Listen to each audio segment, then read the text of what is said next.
Bonsoir à tous, soyez les bienvenus sur Tonon Alpe Radio dans l'émission L'invité de la rédaction. Ce soir, lumière sur la commune d'Antilly-sur-Léman. Nous recevons Isabelle Asni-Duchesne, candidate à la mairie sur la liste Antilly-sur-Léman, village pour tous. Bonsoir. Bonsoir. Merci d'avoir répondu à notre invitation. Vous pouvez vous présenter à nos auditeurs ? Oui, donc je suis résidente sur la commune d'Antilly depuis 13 ans environ et je travaille au sein de la base nautique de Sillé en tant que secrétaire de direction. Vous êtes novice en politique. Pourquoi avoir décidé de vous lancer dans cette campagne ? Ça s'est fait un petit peu au gré des rencontres. Nous sommes retrouvés avec plusieurs habitants à débattre sur la manière dont s'était passé le mandat, si on était satisfait, comment se projeter. Et finalement, au fil des rencontres, on a constitué ce qui s'apparentait vraiment à un programme. Et autour de ces valeurs, de ces projets, l'équipe s'est constituée. Et il s'avère qu'au fil des réunions, moi, j'ai pris un petit peu les devants, en amenant des idées, en regroupant un petit peu tout ça. Et voilà, ça s'est fait assez naturellement, quoi. Ça a été difficile de constituer cette liste ?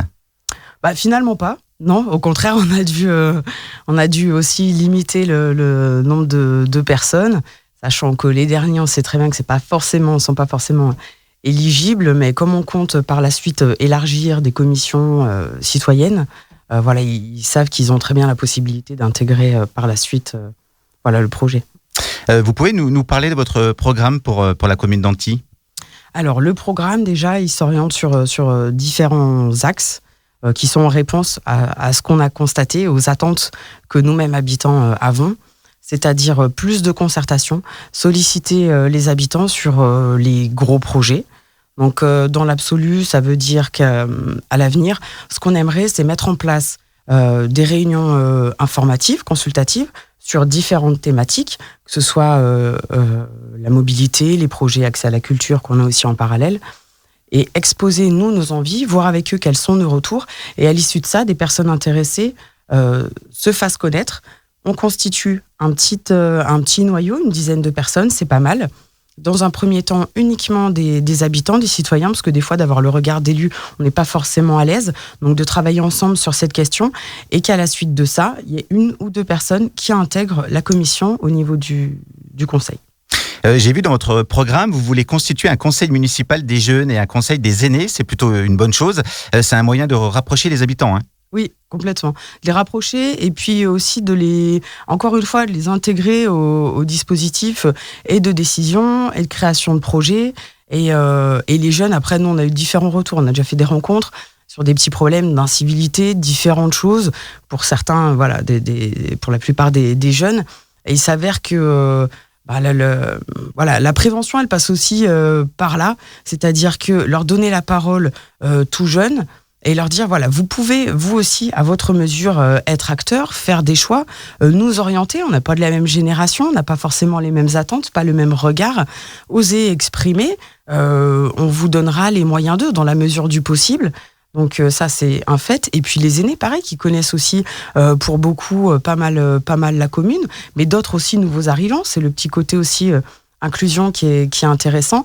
Et puis, sur ces deux conseils aussi, on aimerait insuffler, leur proposer aussi un projet à travers on aimerait mettre en place une mission de service civique. Donc, ce sont des jeunes entre 16 et 25 ans qui sont ou non diplômés. Et l'idée, nous, ce serait de mettre en place ce service civique dédié à un projet intergénérationnel autour du numérique. Transition numérique. On en parle beaucoup, ça concerne aussi les jeunes, mettre le pied à l'étrier, mais c'est aussi un moment de partage et aider les aînés à prendre aussi le coup, les aînés ou pas, parce que il y a des quarantenaires qui sont pas forcément très à l'aise aussi avec l'outil, mais développer quelque chose comme ça. Vous parlez également de soutenir le développement économique des commerces de proximité et de la zone commerciale. Comment améliorer les choses ? Alors, la zone commerciale, c'est être aussi le porte-parole des commerces qui se trouvent au niveau de l'intercommunalité, parce que là, on sait très bien que c'est la compétence de l'interco, mais à savoir qu'il y a quand même un élu de la commune qui va y être, donc être le porte-parole et se faire écho de leurs problématiques éventuelles. Après, sur ce qui est commerce de proximité, là encore, on aimerait développer aussi à l'avenir, et pourquoi pas des commerces solidaires, enfin revoir un petit peu le mode de fonctionnement, travailler un petit peu plus en réseau et revoir les problématiques aussi qui les touchent, à savoir le stationnement, etc.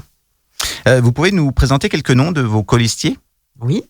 Alors, Joël Gallet, qui est anciennement élu sur le mandat précédent, mandat en cours, voilà, qui est en charge de l'urbanisme et qui a, là pour le coup, c'est un dossier assez important et c'est quelque chose de très spécifique. Donc avoir quelqu'un qui a déjà travaillé sur le sujet et qui connaît très bien sa commune, c'est un point fort, qui est sensible aussi à tout ce qui est sécurité routière. Christine Jacquier, qui est expert comptable à la retraite. Nous avons Mélanie ici du Boulot, qui est éducatrice spécialisée, qui est chef de service en milieu du handicap. Nous avons Céline Prudhomme, qui est psychologue. On a plein d'univers différents. Olivier Guéluchot, qui est plombier. On a plein de... Pourquoi vous feriez un bon maire ? C'est une question un peu peut-être difficile. Après, moi, du regard que j'ai, je pense être quelqu'un d'accessible.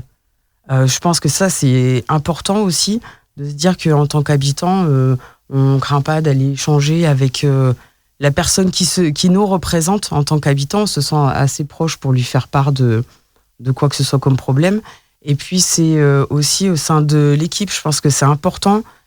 Dans mon travail, personnellement, ou dans ma vie, le côté cohésion, équipe, travail ensemble, c'est vraiment important. Et je pense que c'est être à l'écoute à la fois des habitants, mais aussi des élus, valoriser les talents et les savoirs de chacun, et travailler vraiment main dans la main. Vous organisez des cafés-rencontres, un moment convivial à partager avec vous et votre équipe. Quels sont les prochains rendez-vous de votre campagne ? Nous sommes ce soir vendredi 6 mars. Ce week-end, il y a quelque chose de prévu ? Oui, demain matin... sous le préau de l'école primaire. Donc entre 10h et midi, je serai présente avec l'équipe, échanger, qui veut poser des questions. On en dira plus aussi sur le programme, 2-3 actions plus ciblées. Voilà. Et le mot de la fin ? Le mot de la fin, je sais pas, le 15 approche, on est dispo en dehors des temps de rencontre. On a aussi une réunion publique, qui sera le mercredi 11 mars. Donc on invite aussi tous les habitants à venir. Et puis sur le côté formel, qu'il n'y ait pas de frein par rapport à ça aussi. On va essayer de mettre en place un petit accueil et des temps rythmés de manière un petit peu différente que ça a pu se voir jusqu'à présent. Je laisse planer un petit suspense. Ceux qui sont intéressés viennent. Merci d'avoir été avec nous sur notre antenne. On retrouve vos infos de campagne sur le www.anti-villagepourtous.fr et on retrouve aussi vos infos directement. Il y a des petites vidéos sympas sur votre page Facebook. On en parlait hors antenne, donc n'hésitez pas à aller faire un tour. Merci beaucoup. Merci Damien.